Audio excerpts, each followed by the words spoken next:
먼저 질문을 한번 해보겠습니다. 오늘 교회를 다니는 분들도 물론이고 믿지 않는 분들도 자식들에게, 자녀들에게 세상의 빛이 되라, 세상에 소금이 되라, 꼭 필요한 존재가 되어라, 좋은 영향력을 끼치는 사람이 되라고 이야기를 한다고 해요. 믿는 사람들만 이야기하는 것이 아니라 믿지 않는 가정에서도 세상에서 좋은 영향력을 미치는 사람, 잘 되라는 이야기죠. 그런 존재가 되라는 이야기를 합니다. 참 좋은 말입니다. 그런데 제가 질문해 드리고 싶은 것은 세상이 말하는 빛과 소금, 그리고 성경이 말하는 빛과 소금은 같은 의미일까? 이 질문을 시작으로 오늘 말씀을 한번 들어가 보겠습니다. 비슷해 보이지만 저기 밑에 조그맣게 답이 나와 있는데 보이나요? 비슷해 보이지만 사실은 다릅니다. 세상에서 이야기하는 빛과 소금과 성경에서 이야기하는 빛과 소금은 의미하는 바가 틀리거든요. 그래서 그 의미하는 바가 무엇인지 오늘 말씀을 통해서 한번 살펴보겠습니다. 먼저 소금. 소금의 정체는 뭐죠? 소금 하면은 딱 생각나는 거. 짠맛.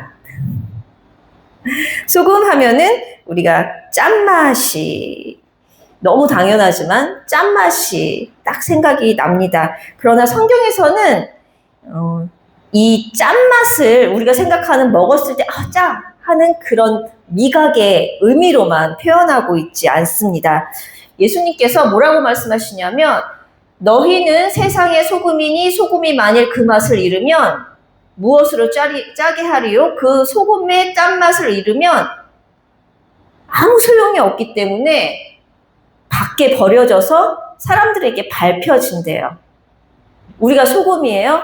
우리가 소금인데 짠맛을 잃으면 세상 밖에서도 취급을 안 받는다는 그런 내용입니다.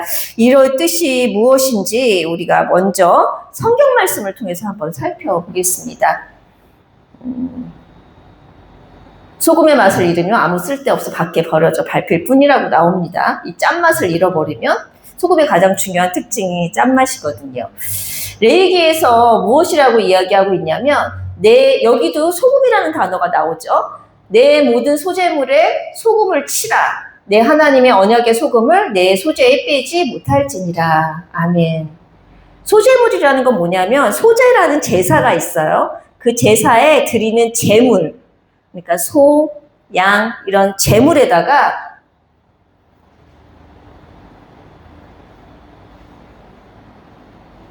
죄송합니다. 잘못 말씀드렸네요. 이 소재물에 소재는 소돼지가 아니거든요. 소재는 곡식들로 드리는 제사인데 그 제사에 소금을 치라고 이야기하고 있어요. 근데 그 소금이 언약의 소금이래요. 그 언약의 소금을 그 소재에서는 꼭 넣으라고 이야기하고 있습니다. 그러면 맛의 짠맛을 위해서 이 소금을 넣으라고 할까요? 이 소금이라는 단어 앞에 언약이라는 단어가 붙어 있습니다.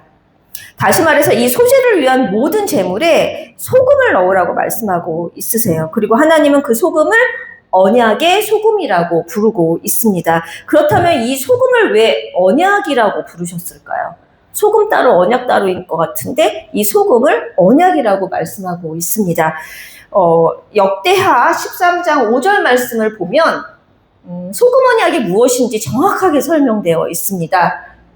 제가 한번 읽어볼게요. 이스라엘 하나님 여호와께서 소금 언약으로 이스라엘 나라를 영원히 다윗과 그의 자손에게 주신 것을 너희가 알 것 아니냐. 아멘.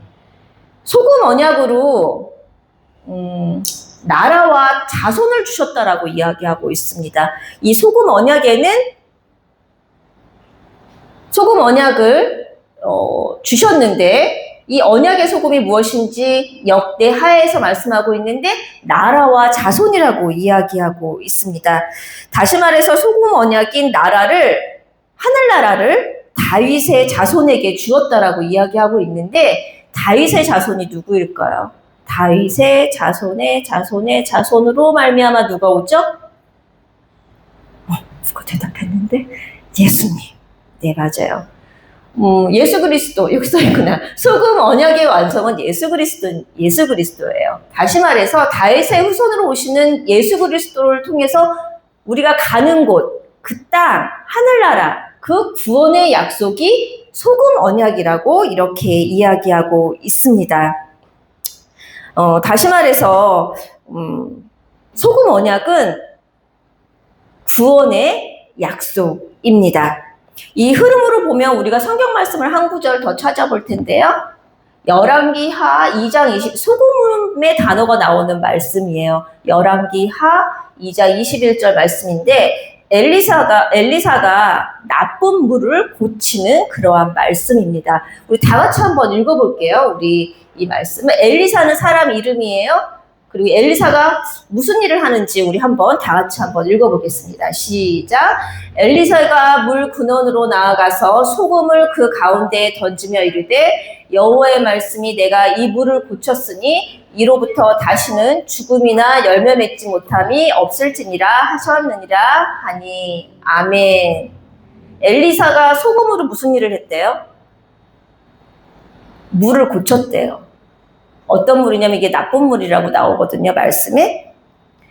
엘리사가 소금으로 이 물을 고쳤다라고 이야기하고 있습니다. 무슨 내용일까요? 우리 다 같이 한번 볼게요. 이 나쁜 물은 죽음에 이르게 하는 물입니다. 그리고 열매를 맺지 못하는 물이라고 이야기를 하고 있어요. 근데 그 소금을 치니까 소금을 거기 나쁜 물에다가 넣으니까 그 근원을 고치면서 물의 근원, 나쁜 근원, 사람을 죽이는 그 이유를 고치면서 다시는 죽음이 없고 열매를 맺는다라고 이야기를 하고 있습니다. 이 말씀은 다시 말해서 어떤 말씀이냐면 나쁜 물은 어떤 말이냐면 변질된 말씀, 인간의 생각으로 흐려진 복음, 구원의 은혜가 없이 사람의 계명, 예를 들어서 착하게 살아야 된다, 잘 지켜야 된다, 세상에서 착한 일 많이, 도덕적인 성품, 이런 것들을 말씀에 그런 것들을 사람의 계명으로 바꾸어서 이야기하는 것을 나쁜 물, 변질된 말씀이라고 이야기합니다. 그런데 이 언약의 소금을 넣음으로써 그 물이 죽음을 살리는, 생명으로 인도하는 물로 바뀌었다라고 이야기를 하고 있습니다. 제가 종종 성경에서 물은 종종 말씀을 나타낸다라고 이야기를 해요.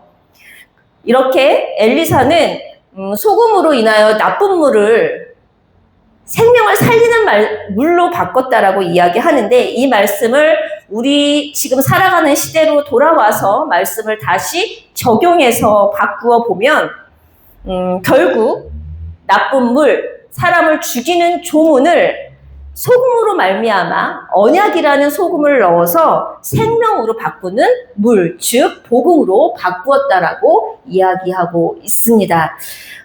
마지막 절에 써 있는 것처럼 엘리사의 소금으로 나쁜 물이 회복되는 것처럼 우리도 죽음에서 생명으로 바뀌는, 회복되는 것은 복음뿐이라고 이 말씀은 우리 현재를 살아가는 우리에게 이야기해 주고 있습니다.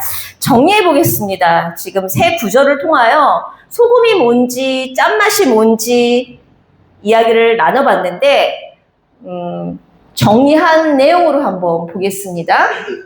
소금은, 성경에서 이야기하는 소금은 땅과 자손의 언약이에요. 땅은 뭐냐면 하늘나라, 자손은 예수 그리스도를 의미합니다. 이 구원의 언약을 이야기합니다. 그리고 그 언약의 완성은 누가 하시냐면 예수님이 십자가에서 죽으심으로 말미암아 성취되며 완성됩니다. 그러면 짠맛은 무엇일까? 짠맛을 잃어버리면 우리 처음에 이야기했죠. 밖에 버려져 짓밟힐 뿐이라고 했어요. 소금에 짠맛이 없으면 짓밟혀 버린대요, 사람들한테. 근데 그 짠맛이 무엇이냐면 우리 3번에 써있죠. 예수님을 그리스도로 믿는 믿음이 짠맛입니다. 이 맛을 잃은 소금은 땅에 밟혀서 짓밟힐 뿐이라고 이야기하고 있습니다. 그래서 예수님께서 소금이 맛을 잃으면 안 된다고 하신 말씀은 어떤 뜻이냐면 언약이 없는 믿음, 즉 믿음에서 언약이 빠진 믿음을 이야기하는 거예요. 교회는 다니고 믿음이 있다라고 이야기를 하지만 언약조차도 뭐라고, 그 언약이 뭔지도 모르고 그 언약을 믿는 믿음이 아닌 것. 다시 말해서 예수님을 그리스도로 믿지 않는 신앙생활은 짠맛 잃은 소금처럼 아무 쓸데가 없다라고 이야기하고 있는 것입니다. 이제 두 번째 파트로 넘어가 볼게요. 빛입니다. 이 성경에서 이야기하는 빛은 어디서 오는 빛일까? 도대체 우리가 보이는 이렇게 눈에 가시적인 빛도 빛이라고 이야기를 해요. 근데 성경에서 이야기하는 빛은 무엇을 이야기할까? 우리 아까 읽었던 14절 말씀, 너희는 세상의 빛이라 산 위에 있는 동네가 숨겨지지 못할 것이요. 아멘. 누가 빛이래요? 우리가 빛이래요. 우리가 어떻게 빛이 됐을까? 이 빛이 뜻하는 것이 무엇일까? 우리 한번 나눠보겠습니다. 성경에서 빛이 처음 등장하는 곳이 어딘지 아는 사람? 창세기? 할렐루야. 맞습니다. 그는 할렐루야. 창세기 1장입니다. 창세기 1장. 창세기 1장 3절에 빛이라는 단어가 제일 처음에 나와요. 우리 이거 2장부터 4절, 1장 2절부터 4절까지 우리 다 같이 한번 읽어볼까요? 크게 읽겠습니다. 땅이 혼돈하고 공허하며 흑암이 깊음 위에 있고 하나님의 영은 수면 위에 운행하시니라. 하나님이 이르시되 빛이 있으라 하시니 빛이 있었고 빛이 하나님이 보시기에 좋았더라. 하나님이 빛과 어둠을 나누사. 아멘. 그렇습니다. 우리가 창세기 1장 3절 말씀에 빛이라는 단어가 제일 먼저 나옵니다. 빛이 있기 전에 땅이 어떤 상태였냐면 혼돈하고 공허하며 흑암이 깊음 위에 있었다라고 이야기를 하고 있습니다. 근데 이 상태가 어떤 상태이냐면 하나님을 만나 빛이신 예수님을 만나기 이전에 우리 모습이기도 해요. 혼돈하고 공허하며 흑암이 깊음 위에 있었던 빛이 오기 전에 우리 모습이에요. 겉으로는 열심히 살아가는 것 같지만 마음이 공허하고 방향은 잃어버린 듯하고 우울하고 앞날이 불안하고 그런 상태가 혼돈하고 공허하며 영적으로 어둠 속에 있었던 상태를 의미합니다. 그런 우리에게 빛으로 찾아와 주셨어요. 누가? 예수님이. 빛이신 예수님이 우리를 찾아와 주셨고 빛을 받은 우리를 보시고 하나님이 뭐라고 말씀하셨냐면 뭐라고 하셨어요? 4절에 하나님이 보시기에 좋았더라 라고 이야기하고 있습니다. 다시 말해서 빛이신 예수 그리스도를 만나기 이전에 우리는 어둠에 있던 존재예요. 하나님을 알기 이전의 모습이죠. 하나님을 알기 이전에는 우리가 어둠에 있었던 상태입니다. 근데 빛이신 예수님이 우리를 찾아와 주심으로써 빛을 받은 우리는 하나님께서 뭐라 그러시냐면 좋았더라. 우리를 보시고 좋았더라. 이렇게 말씀하고 있습니다. 그러면 그 빛이 우리를 찾아와 주신 그 빛이 예수님이라고 이야기하셨는데 왜 빛이라고 이야기하는지 우리가 말씀을 통해서 다시 한번 알아보겠습니다. 그 빛이 누구신가? 요한복음 1장 4절에 보면 그 안에 생명이 있었으니 이 생명은 사람들의 빛이라. 그 안에 그가 누구일까요? 계속 오늘 질문의 답은 예수님이네요. 예수님 안에 생명이 있는데 이 생명은 사람들의 빛이라고 이야기하고 있습니다. 그리고 요한복음 8장 12절에 무엇이라고 말씀하시냐면 예수님이 무엇이라고 이야기하시냐면 나는 세상의 빛이라고 이야기를 하십니다. 그래서 예수님을 따르는 자는 어둠에 있지 않고 생명의 빛을 얻는다라고 이야기하고 있습니다. 이 정말 많은 구절들이 있는데 이 두 구절만 봐도 빛은 누구라고요? 예수님. 예수님의 생명. 어둠이었던 우리에게 빛으로 찾아와 주셔서 우리를 생명으로 옮겨주신 예수님이십니다. 결국 빛은 성경에서 이야기하는 빛은 우리가 생각하는 착함, 우리의 열심, 그리고 도덕적으로 노력하는 것이 아니에요.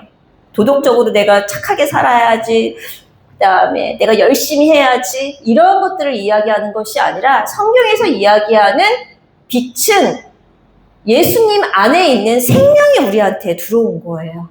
근데 그 생명이 뭐라 그랬어요? 이전에 우리 소금 말씀 나눌 때 언약이라고 이야기를 했죠. 그 언약의 빛이 우리 안에 들어온 것입니다. 이렇게 그 빛이 다른 사람에게 흘러가도록, 그 복음이 다른 사람들에게 흘러가도록 하는 것이 우리가 세상을 향해서 빛을 밝히는 거예요. 어둠에 있던, 하나님을 모르는 사람을 어둠에 있던 사람이라고 했죠. 하나님을 모르는 사람에게 복음을 전하는 것이 우리가 세상의 빛이 되는 것입니다. 그러면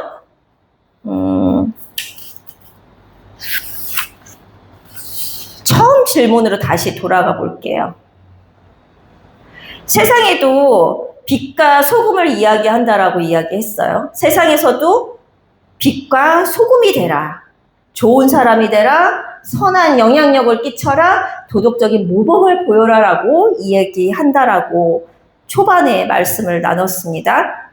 그런데 우리는 하나님의 자녀이잖아요. 그리고 성경에서 이야기하는 빛과 소금은 거기서 멈추지 않습니다. 성경에서는 소금이 무엇인지 빛이 무엇인지 정확하게 성경 구절로 말씀하고 있으세요. 소금은 예수 그리스도를 통해 이루시는 구원의 약속입니다. 다시 말해서 소금은 언약이에요. 그 언약은 구원의 약속입니다. 그리고 빛은 예수님 안에 있는 생명이래요. 예수님 안에 있는 생명은 무엇이냐면 어둠에 있던, 하나님을 몰라서 어둠에 있었던 우리를 빛으로 찾아와 주셔서 생명에 이르게 하시는 것입니다. 다시 말해서 예수 그리스도 복음을 의미합니다. 그게 빛 대신 예수님이세요.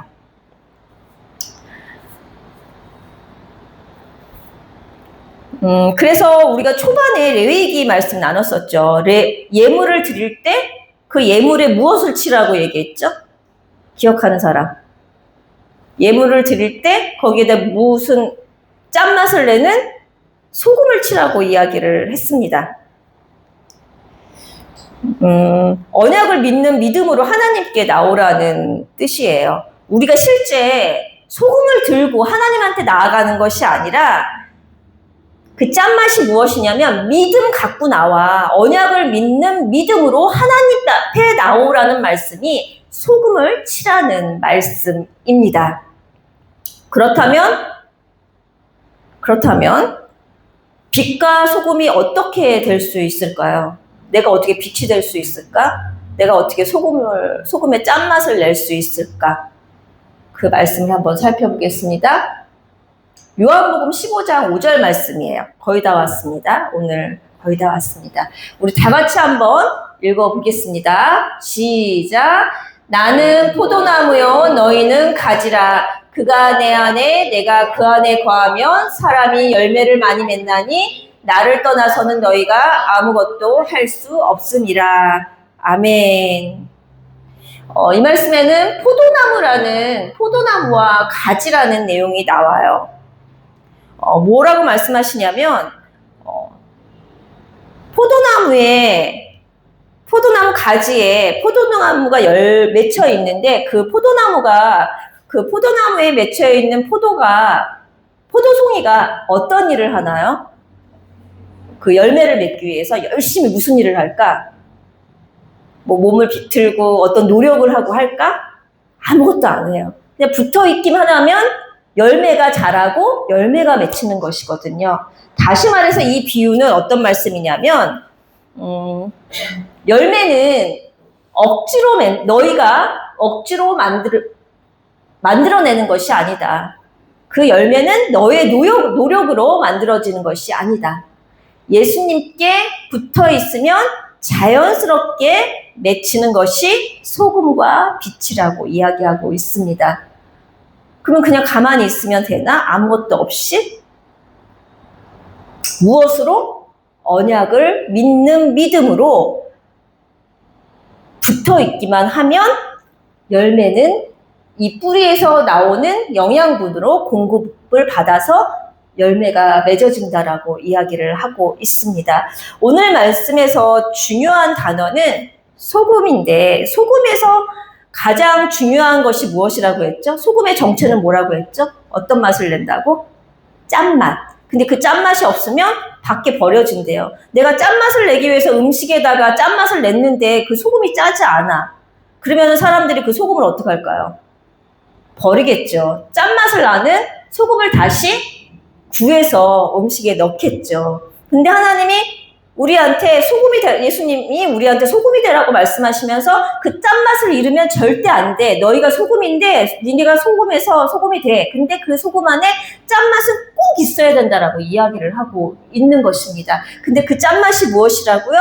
언약을 믿는 믿음이에요. 근데 그 언약이 무엇이냐면, 하늘나라. 하나님께서 내가 너희를 끝까지 보호하고 인도해서 천국으로 인도해 주실 거야 라는 그 언약을 믿는 믿음으로 하나님 앞에 나아오라고 말씀하고 있습니다. 이제 말씀을 맺겠습니다. 말씀 정리입니다. 단어로 간단하게 설명을 해놨어요. 소금은 약속입니다. 하나님이 우리에게 주신 약속. 짠맛은 그 언약을 믿는 믿음입니다. 그리고 빛은 예수님 안에 있는 생명입니다. 그러면 우리가 빛의 사자들이요, 우리 찬양 불렀죠 아까? 빛의 사자들이요. 우리가 빛의 사자로서 어떻게 그 사명을 감당해야 되냐면 언약을 붙드는 믿음으로 그 생명이 세상 가운데 흘러갈 수 있도록 자연스럽게 내 안에 언약이 먼저 있고 언약이 있으면 그 복음이 자연스럽게 흘러갈 수 있도록 하는 것이 빛의 사명입니다. 어떤 노력을 열심히 하는 것이 아니라 내가 있는 공간과 환경과 나한테 붙여주시는 사람들에게, 영혼들에게 자연스럽게 흘러가게 하는 것이 빛의 사명을 감당하는 것입니다. 예수님은 소금이 맛을 잃으면 뭐라 그랬다 그랬죠? 밖에 버려져서 밟힌다고 하셨어요. 그 이유는 언약을 믿는 믿음이 없으면, 그 짠맛이 없으면 구원을 받을 수 없기 때문에 그 짠맛을 잃지 말라고 당부하신 것입니다. 기도 내용을 보겠습니다. 우리 모두가 그 언약을 믿는 믿음으로 나를 천국에 인도해 주신다는 그 언약을 믿는 믿음으로 꼭 붙어 있기를 기도합니다. 그리고 그 믿음이 어두운 세상 속에서 한 영혼을 살리는 빛으로 흘러가기를 주님의 이름으로 소망합니다. 아멘.